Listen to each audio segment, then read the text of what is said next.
Welcome to Strategy Saturday. I'm Charles Carillo, and today we're going to be discussing unveiling the secrets of commercial property syndication. Commercial real estate syndication is an investment strategy that allows investors to pool their resources to purchase commercial properties. This approach gives investors access to larger, possibly more profitable commercial real estate properties that aren't typically available to individual investors to buy or manage by themselves. When we talk about commercial properties, what are we referring to?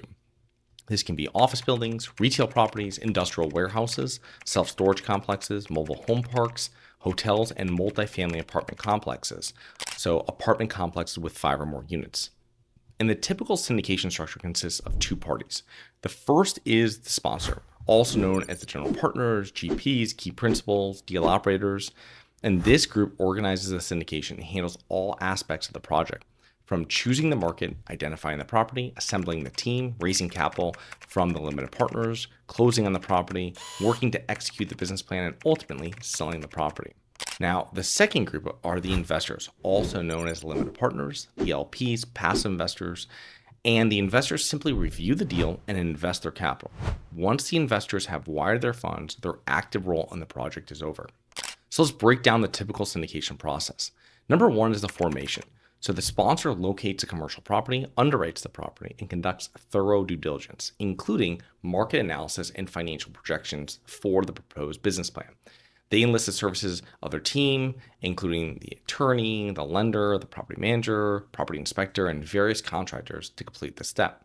Usually 2 attorneys are used, an SEC attorney to handle the syndication documentation and filings, and a real estate attorney who will handle the closing and work with the seller's legal counsel.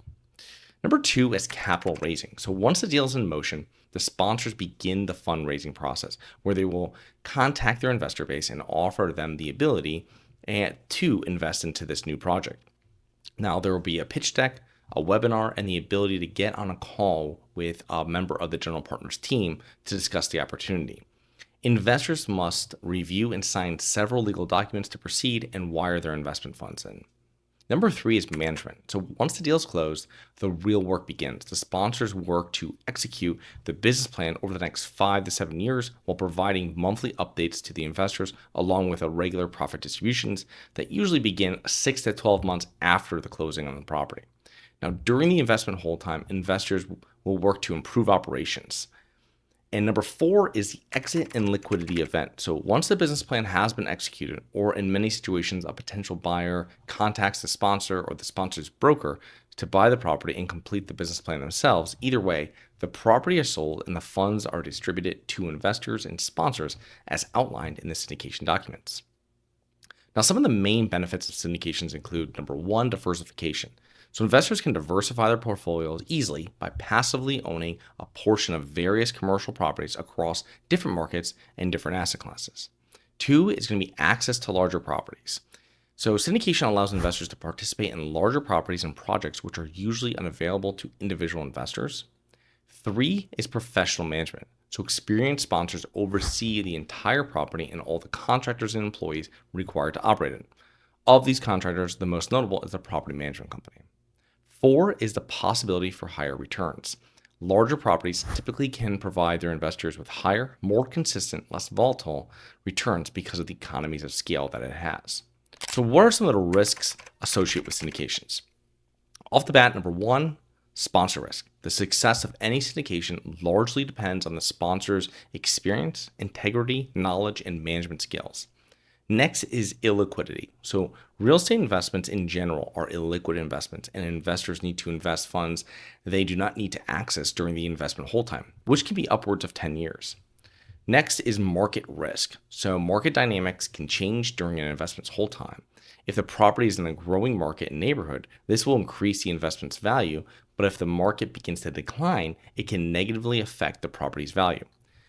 Next is legal and regulatory risks. If local laws around real estate and the specific asset class change, think COVID and eviction moratoriums, the property's value could be negatively affected. What are some of the key metrics used when analyzing a syndication? So there are several metrics that a potential investor will review before investing, but the 3 main ones include the internal rate of return, which is IRR, and this metric evaluates the investment's profitability, and considers the time value of money and all cash flows over the investment period. The next is going to be the cash on cash return. Now, the cash on cash return is the annual pre-tax cash flow divided by the total cash invested, and it represents the actual cash return on the investor's capital. Number 3 is the cap rate, the capitalization rate. Now, the cap rate measures the property's income generating ability, calculated as the annual net operating income, the NOI, divided by the property's purchase price. Debt or leverage is not a factor in the cap rate calculation. Now, I said there's going to be 3, but there's actually 4 because there's one more I want to add in here, and it's called the equity multiple. The equity multiple is a total cash distribution from an investment divided by the total equity invested. Okay, so in an equity multiple of less than 1x means you're getting back less than what you invested. An equity multiple of exactly 1x means you have broken even. And an equity multiple of 2x means you have doubled your money. Now, when performing due diligence on a project, what are some of the main factors you want to review? So for us, it's sponsor review. Is the sponsor experienced in this particular asset class? Have they successfully completed similar deals? Do they have a team on the ground that can execute the business plan? Property analysis. So what is the physical condition of the property? How old is it? Is there any deferred maintenance? Next is the market and neighborhood analysis. Now, is the market growing? Is that neighborhood on the way up or the way down? For apartment complexes, is it close to retail and restaurants, but still in a residential area? Real estate is so hyper-local that you really have to drive the neighborhood because each block can change, and the rents and the profitability and the success of a project can really change by street. Lastly, it's going to be the business plan and the analysis and financial review. Now, is the business plan feasible? Are the rent projections attainable? Are the comparables accurate? This is a big one. People will put comparables like rent comparables of what they're saying a property can reach in rental, but the comparable they're using is miles away, or it's 10 years or 20 years newer. These aren't good comparables. Are the repair and renovation budgets accurate? Is the debt fixed or is it floating rate? Commercial property syndications allow investors to invest in large real estate opportunities while benefiting from professional management and limited risk. Now, the advantages of being a passive investor, including quickly diversifying your portfolio and the potential for higher returns, come with some trade-offs. Their investment is illiquid and they do not have any control over the property. This requires passive investors to thoroughly vet not only the property and the project, but also the sponsor. So I hope you enjoyed. Please remember to rate, review, subscribe, submit comments and potential show topics at globalinvestorspodcast.com. If you're interested in actively investing in real estate, please check out our courses and mentoring programs at syndicationsuperstars.com. That is syndicationsuperstars.com. Look forward to 2 more episodes next week. See you then.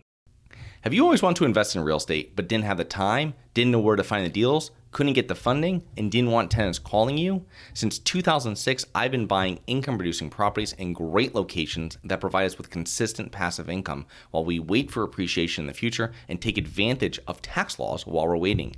And unlike your financial advisor, we invest alongside our investors in every property we purchase. Check out investwithharborside.com. If you like the idea of investing in real estate, if you like the idea of passive income, partner with us at investwithharborside.com. That's investwithharborside.com. Nothing in this episode should be considered specific, personal, or professional advice. Any investment opportunities mentioned on this podcast are limited to accredited investors. Any investments will only be made with proper disclosure, subscription documentation, and are subject to all applicable laws. Please consult an appropriate tax, legal, real estate, financial, or business professional for individualized advice. Opinions of guests are their own. Information is not guaranteed. All investment strategies have the potential for profit or loss. The host is operating on behalf of Syndication Superstars, LLC exclusively.